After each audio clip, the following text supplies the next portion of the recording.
Let's start off on the currency. I was just looking through the Bloomberg economics projections of where fair value would be. That looks like a depreciation of another 6.5% or thereabouts, which would take it to 7.3. Where is the comfort level in terms of a reasonable, steady-ish weaker yuan for the PBOC? Well, so we put our forecast for end of this year at 6.8. We think that's a comfortable level for the PBC. It would represent about a 2% depreciation of the yuan against the basket through 2018. I think the central bank is still very much hoping for a relative stability of the currency despite the pressure, the depreciation pressure. So we think 2-3% against the basket is probably what they're comfortable for. Is that a fundamental reflection of the slowdown that we've seen in China? And does it also suggest that the markets think that China will be worse off coming out of this potential trade war than the United States? You also see that maybe reflected in the optics of the deterioration we've seen in Chinese equity markets and other asset classes as well. Well, I think the market has a consensus that because China is more dependent on U.S. market for its exports than the other way around, during this trade war, China's economy will be affected more.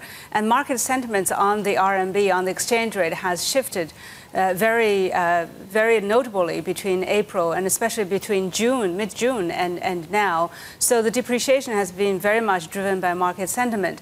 If we let the market, or if the PBC let the market take its direction, the CNY would be more depreciated than our forecast. But it's our belief that the central bank will work to stabilize the currency. They have done so verbally. I think they would probably introduce a counter-cyclical factor to the mix, to the fix as well, so as to stabilize at a level that is probably not going to be just determined by the market.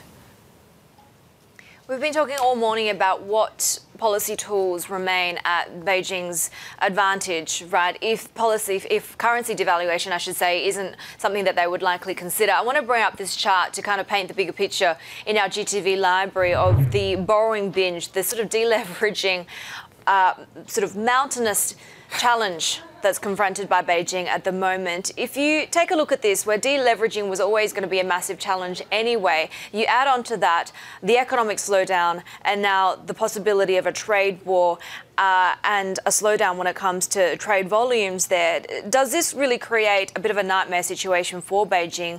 There seems to be a lot more voices ever louder now saying that we're going to see this debt crisis really come to a fore for China.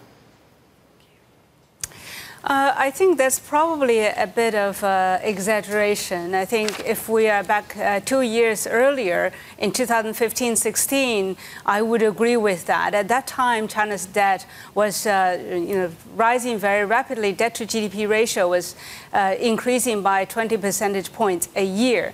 But in the last couple of years, China has made quite a bit of effort in deleveraging, combined with the supply-side measures, so that debt to GDP ratio stabilized, only increasing by 1 percentage point in 2017. And they have also tightened regulations regarding shadow credit. So I think at this point, with the trade war threat, there is much less concern. There's a much less macro and systematic financial risk at the moment because of that effort.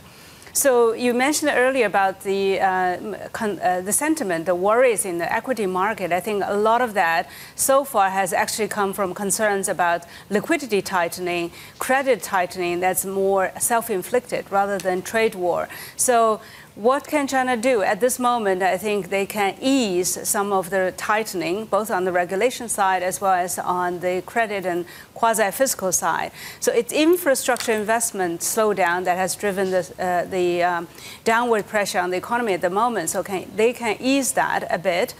We have seen some signs of that easing in the last few days. So that can help cushion the blow from the trade war side.